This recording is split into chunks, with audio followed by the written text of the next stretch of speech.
Hi, my name is Ivy Starnes, and I'm a gaited horse trainer in Fort Worth, Texas. Today we're going to talk about what you're going to experience when you come to one of my gaited clinics.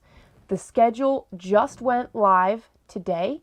The clinics are open and available. One of them already filled up, so if you're interested and you want to ride in it, don't wait too long. I want to talk about what a clinic will look like, what the format is. If you're auditing, how does that work? And answer any questions that you guys might have. I will post the link to all of this in the comments as well in a little bit. First off, we are going to be doing clinics in, a few different places. Bringing the list up. You'd think I'd have this memorized. So first off, we're in Tennessee in March. We are at the Minnesota Horse Expo in April. We are in Kansas in May. We're in Missouri in May as well. Alberta in June. Minnesota in July. In California, we're in California in July as well. New Hampshire in August. New York in August. And Pennsylvania in September.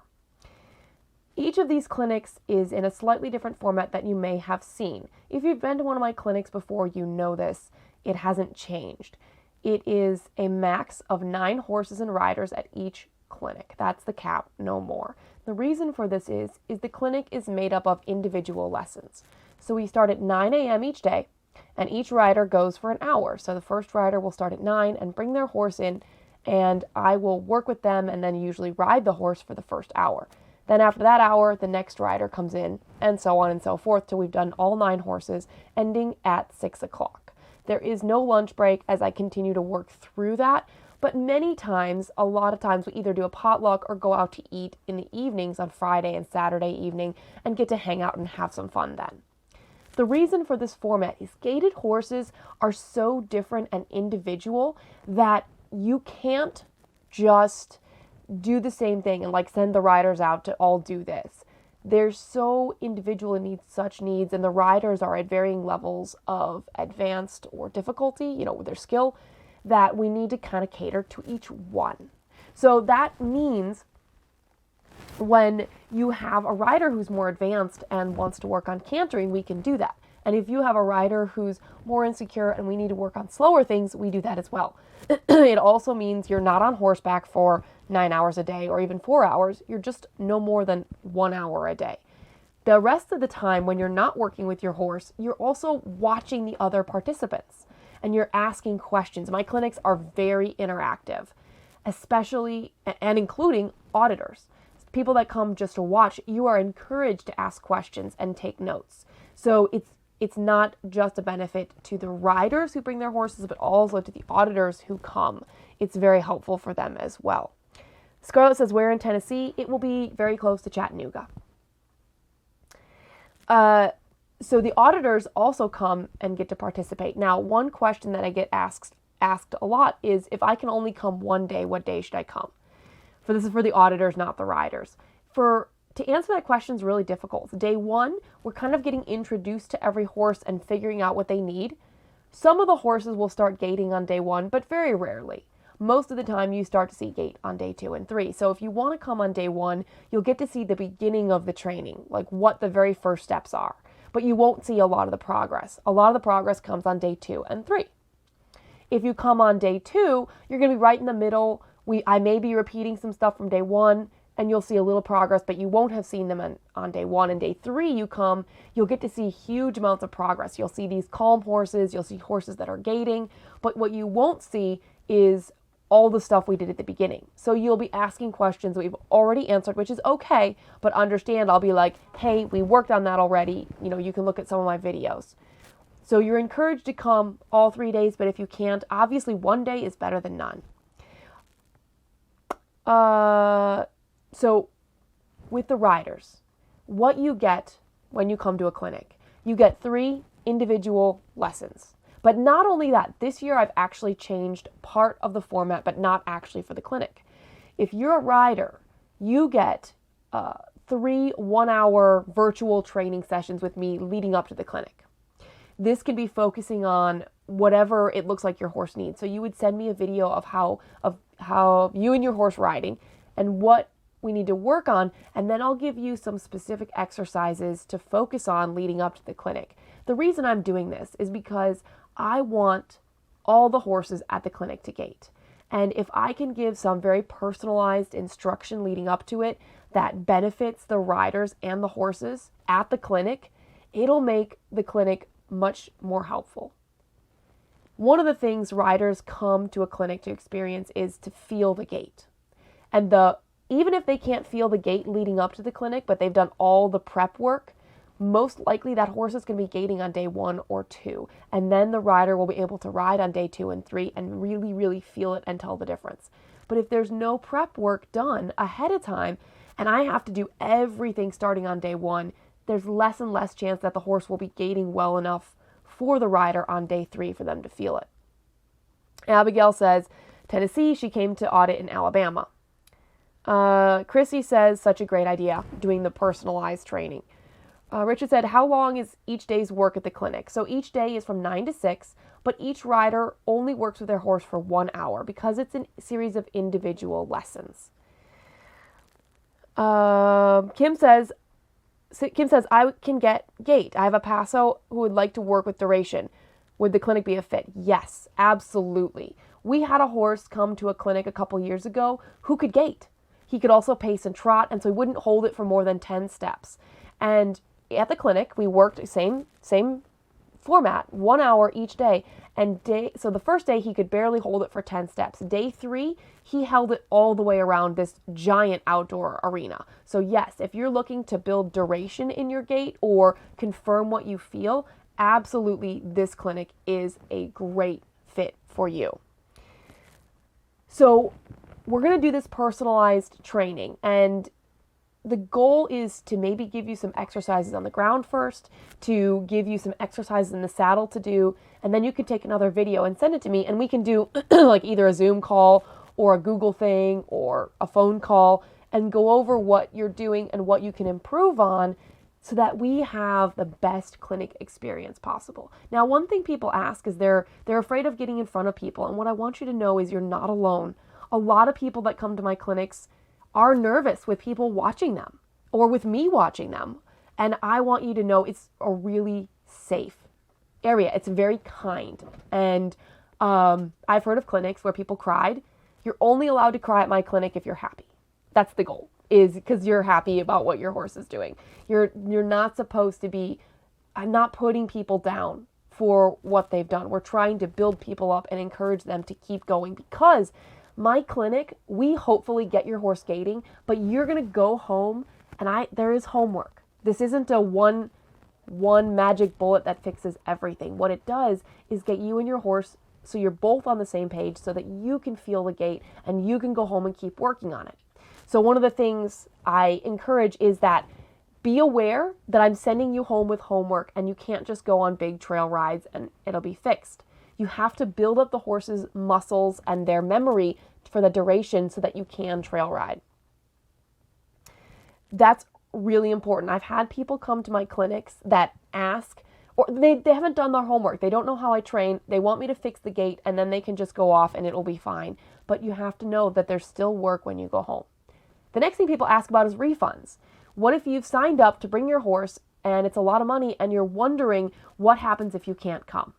Well, if you cancel and it's more than 2 months away from the clinic, you'll just automatically get a full refund, less the credit card amount I was charged, unless I can get that refunded to you. If it's within 2 months of the clinic, then what's going to happen is we're going to open it up to our waiting list. And we often have an extensive waiting list for each clinic. And if someone will pay for your spot, then you get a full refund for that as well. That's how we've been doing it. And the thing is, travel is really expensive. And if I'm committing to come, we need to have a full clinic. So that's how the refunds work as well. Sharon says, it's very kind, very positive, and full of knowledge. Oh, thank you. Chrissy says, I can't imagine a positive reinforcement trainer, that's what plus R means, being anything but positive. Where's my cookies? Yes, I believe in being very encouraging and helping people. So many come to the clinics so many people come to clinics and they're sure they won't feel the gait, but so many of them leave with their horses gaiting, understanding the difference in the feel, and getting their horse gaiting so much more. I'm trying to think if there's any other questions that will come up. So, the other question that comes up is people ask, well, can I get a clinic in my area? These 10 clinics that are listed are the only ones that I'm doing this year, with a possible exception of maybe one in Texas in the fall. Other than that, I will not be adding any more clinics in. If you are interested in hosting a clinic, there is a page where you can find out what the requirements are, like what I need, which has to be a covered arena. You have to have room for horses to be on the property, preferably RV hookups. And we'll be scheduling and taking that information for next year. And so you can contact me if you have any questions about that. Chrissy says, have I ever thought about having a horse at a clinic that does gait well so that people can see what it feels like? I have definitely considered this, Chrissy. One thing is, it's very difficult to travel with a horse, so I wouldn't be super interested in bringing my own horse because of the stress and now expense that adds already to my clinics. And I had one bad experience at a clinic where we had a very well-trained horse who gaited very, very well. Someone asked if they could ride the horse and feel the gait. The owner was very gracious and said yes. I thought it was a good idea because this horse was so well trained and I'd already ridden the horse. It was a calm day. The rider who was participating at the clinic got on this horse, rode the horse down the driveway. The horse gaited. The person turned the horse around, rode back, and the horse gaited, but the person kind of let the reins go and the horse started gaiting faster and faster. And the rider just wouldn't even tell the horse to slow down and just sort of dropped the reins and let the horse kind of run away. Completely rider error in this case, and the horse ran back to the barn and stopped, and it was all good. But after that happened, I'm much more hesitant to let someone ride someone else's horse because it showed me how even people that were used to riding just let the horse get away with things, and they put themselves in a dangerous situation. I'm never opposed to it, but it probably needs to be done kind of after the clinic is over, like after 6 o'clock, and have someone offer so that I'm sort of not responsible for it.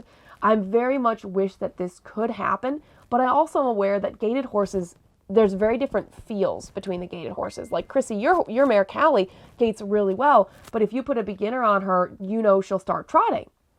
Or she'll kind of do whatever. She may not even go forward if she feels like they're not going to make her. And her gait has a lot of movement, where some horses have a very, very smooth, flat gait that doesn't have a lot of movement. Susan says, looking out for the Texas one. And one thing I will say for anybody that's asking about a Texas clinic, you have to understand, I've had a lot of people ask about it, but no one offered a host with facilities that can accommodate us. Chrissy and I looked at a barn that might be really good. It has a covered arena, it has RV hookups, it has outdoor stalls, but it's $1,000 for a weekend to rent. And that's a huge damper on the budget and hosting it. And so one of the things you can do is I do offer in-person training, whether you come to me in Fort Worth or I travel to you if you're within an hour and a half. So be aware that that's an option as well. So hopefully that answers some questions. Some of the things people ask also is like, what topics do I cover? We cover whatever we need to. We sometimes cover side passing. We cover come to the mounting block. We cover cantering, the different gaits. We sometimes talk about shoeing and trimming. If I notice horses have issues, you'd be surprised how many horses at clinics come and have thrush, and the owner didn't know about it. I point those things out. We will talk a little bit about saddle fitting, but I am not a saddle fitter, and I only will point out general guidelines and point you towards some resources. Mary says, I'm coming to the Lone Jack, Missouri clinic with my Tennessee walking horse gelding, and just had an interested friend ask if gaited mules were welcome. Absolutely. I love gaited mules. I should have said something. I've had gaited mules at clinics. They are so fun. Absolutely. Please bring your gaited mule. They're very fun. And the other thing I should have mentioned, this is for any breed. If your horse gaits, whether it's a Morgan, a Mustang, a Rocky, Kentucky, Spotted Saddle Horse, Tennessee Walking Horse, Missouri Foxtrotter, McCurdy Plantation, Pasofino, Peruvian Paso, Icelandic, or any breed that gaits, Even if it's an Arabian and you want to develop their gait, because some of them are gated, you are welcome to bring it. And we work with all of the different breeds. If there are any more questions, please go ahead and comment below. I will happily reply to people. I'm going to post the links to the clinics in the description, as well as any more information that comes up. Thank you guys so much for watching. I can't wait to see you guys at all the different clinic events. You got this.